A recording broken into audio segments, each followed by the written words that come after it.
Hi everyone, welcome to THT, and today we're going to talk about the meta lifecycle.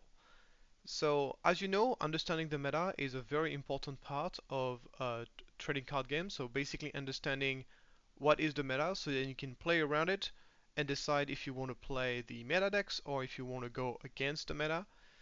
But something that is important to understand about the meta is that the meta is as it has different stages, and depending on what stage we are in the meta's life cycle, you will have a very different strategy in how you're going to be approaching the meta. And this is what we're going to be exploring today. This is a strategy guide which is going to be quite important because it's you're going to be able to carry it with you for any expansions of Star Wars Unlimited, not only Spark of Rebellion, but also you could there's a lot of advice I'm going to give out in this video that I think are applicable to other card game and also other games as well.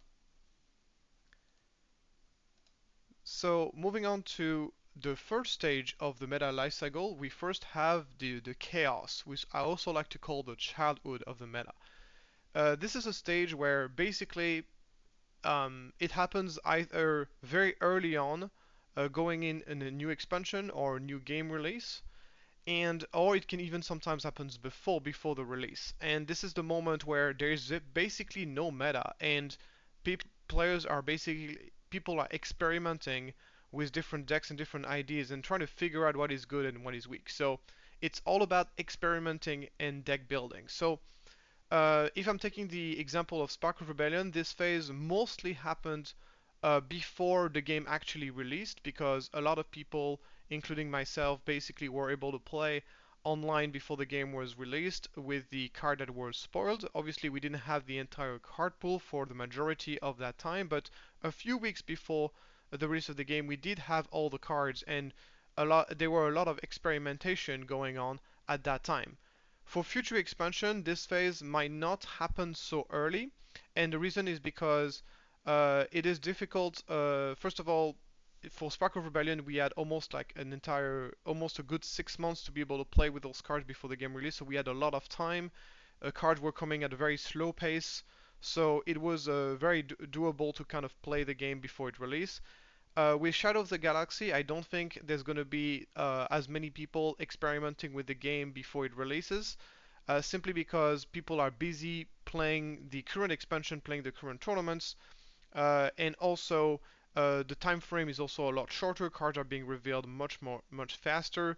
So I don't think this is going to happen quite the same way for Shadows of the Galaxy. So expect the chaos phase, the childhood of the meta, to be happening even a few weeks within the game's expansion. And it's a phase that is very exciting if you like to deck build, if you like to go wild with new things. It's a stage of the game where everything is possible, and usually opinions between the different players is going to vary a lot on different decks because nobody really truly knows what is the best. So there's going to be a lot of debate on the internet about what is good, what is bad, because we don't really know much. And this is the phase where basically this is the moment in the game lifestyle where deck building is the most valuable. So deck building skill is the most valuable, and you're going to be trying to break the game and abuse powerful cards and synergies. This is also a phase where you're going to be trying to find what are the best cards, what are the most powerful synergies, and try to find what is the best deck to abuse those synergies. And you're going to be rewarded for doing that, and you're going to be able to win events and tournaments by being able to do this. It's also a phase where proactive strategies are the most privileged. So what I mean by a proactive strategy is by a strategy that is not trying to answer what the opponent is doing, but rather proactively wins the game. So I don't necessarily think so. A lot of people saying that usually early on in the game, aggro decks do very well, and it is true to some extent because aggro decks are the simplest form of proactive strategies, but there are a lot of other forms of proactive strategies, and you can even find control decks which are relatively proactive. So for example, when you saw what the first few control decks were like, decks like Vader ramp was considered more or less a control deck, and then we saw a little bit later a bit more reactive. We had Aiden Green and Chronic Green coming out, but still very proactive, still playing ramp, still playing proactive threats. And this is only much later on that we got those very, very reactive control decks. So proactive does not necessarily mean aggro, it just means that it is proactive. So typical example of proactive strategy, of course, the aggro deck, but also the boba decks are also very proactive and all that kind of stuff. And usually that early stage of the game, you're going to be prioritizing proactive strategy. And the reason for this is very simple. Reactive strategies are powerful when you know what to react against. And the problem is when in this early stages of the game, of the meta, there's nothing to react against. There's no established meta. Therefore, it's very difficult to find what cards counters the meta because there is no meta.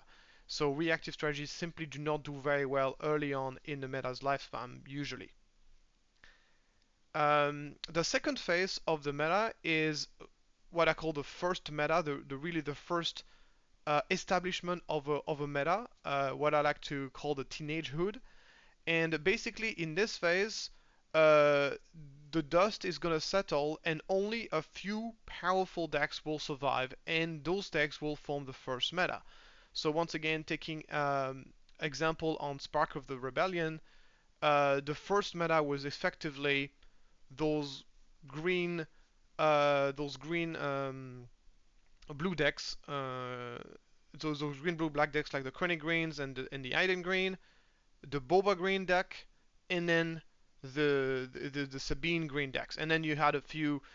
Boba Yellow was a thing right from the start as well. And then you had also Vader Green, and this was kind of like the first meta where those first few decks were kind of established and were kind of building the core of the meta. So this is the moment where you're really starting to see people kind of having stereotypical kind of deck that they were going to be playing in tournaments, so it was not as chaotic.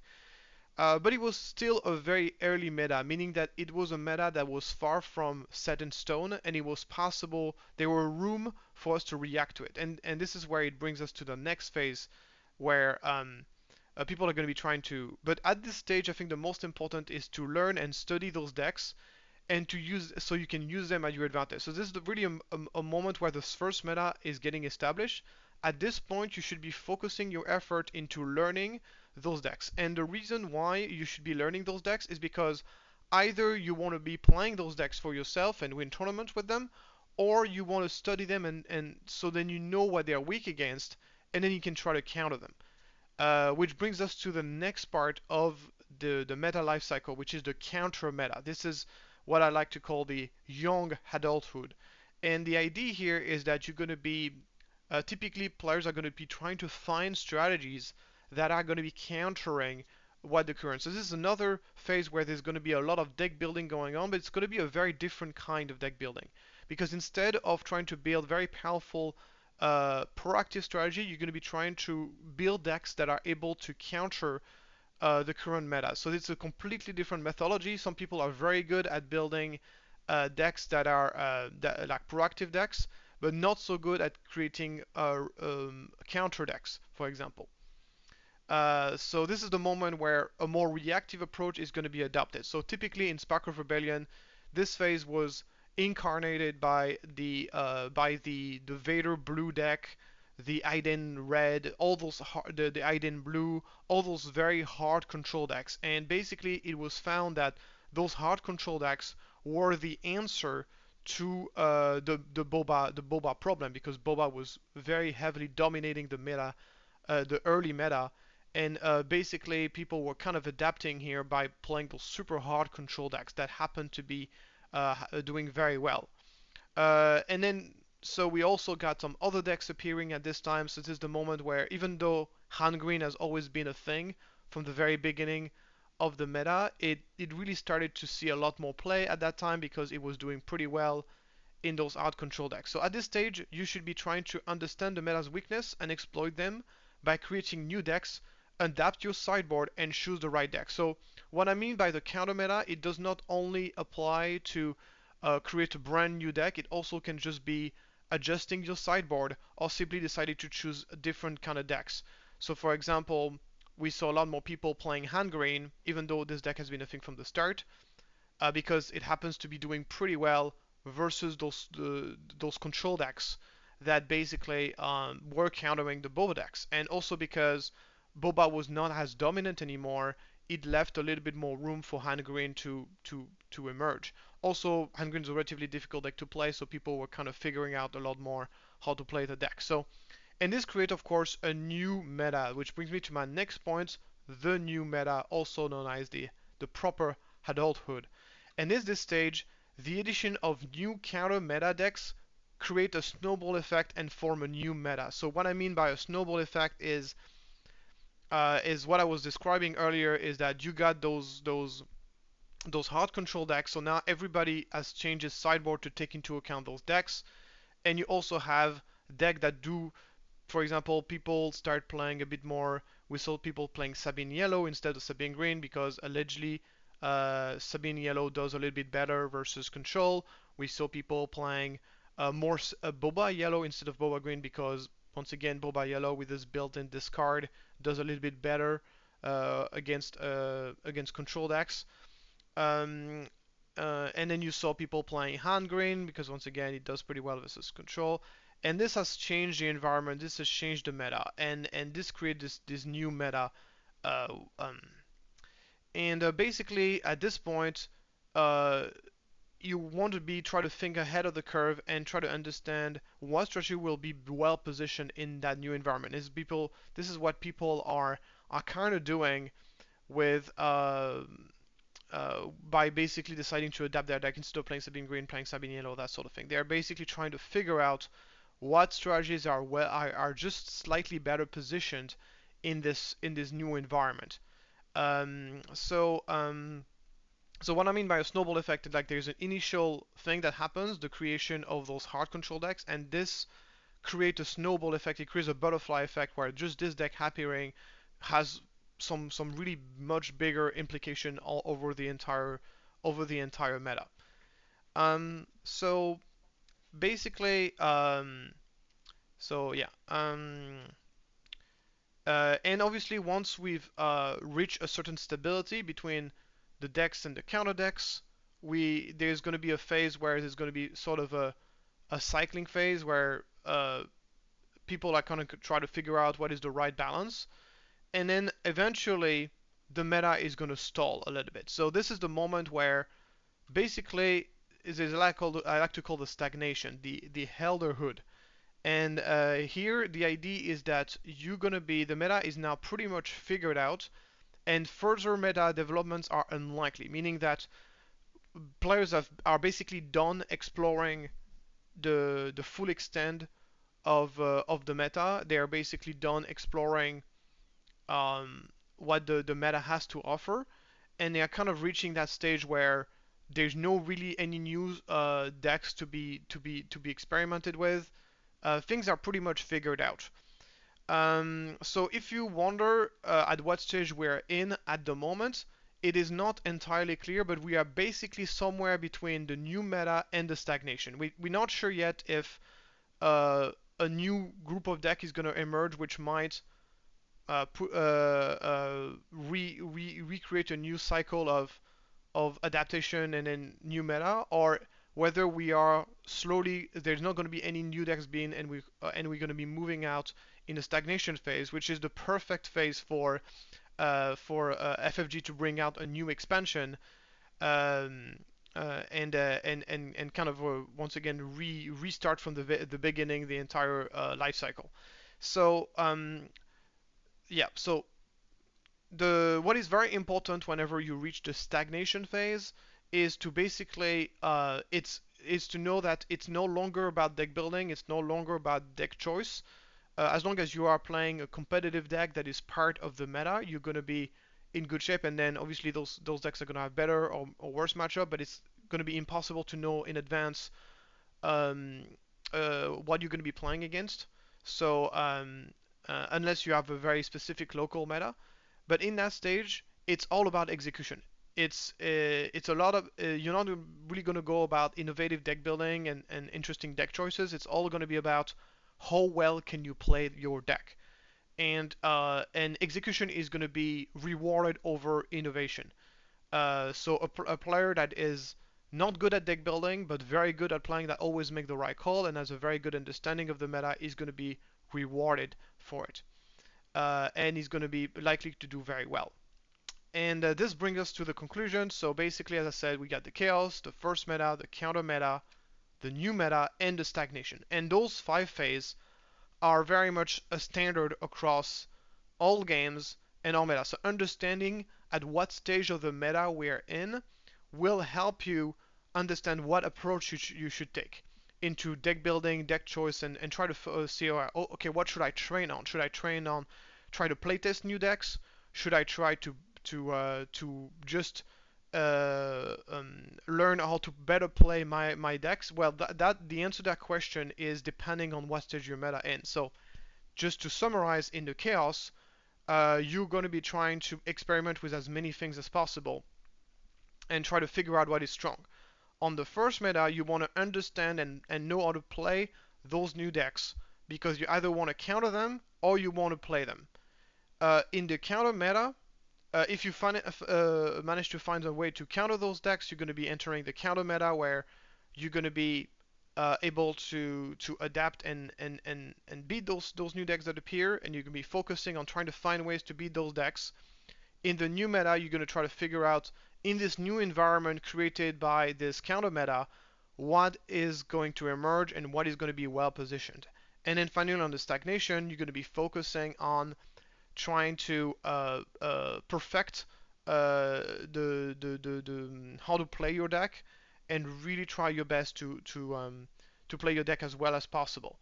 And that's basically how it goes. So something worth keeping in mind is that sometimes no counters are found. So there's always a chaos phase, there's always a first meta phase, but then the counter meta does not always happen. There's going to be some situations where there is simply no counter that is being found over the first meta, therefore this step is going to be skipped, and this step is also going to be skipped as well, moving on directly to the stagnation phase, which is not something you want to happen in the card game, but sometimes it does happen. On the contrary, sometimes another thing can happen is that a counter meta is found, a new meta is found, and then a counter to the new meta happens as well, and therefore a third meta emerge, and so on and so forth. And this can happen an indefinite amount of time. Of course, it's unlikely to happen multiple times, but it can happen as well. So those 2 phases here can repeat themselves. Um, and yeah, and that's basically sometimes the stagnation phase does not happen because the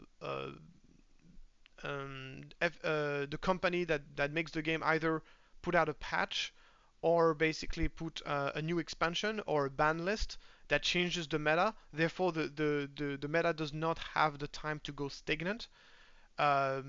It's up to personal preference whether you think it's a good thing or a bad thing. And sometimes stagnation phase can go very, very, very long. And sometimes people just embrace that stagnation phase and love the fact that the game is all about execution.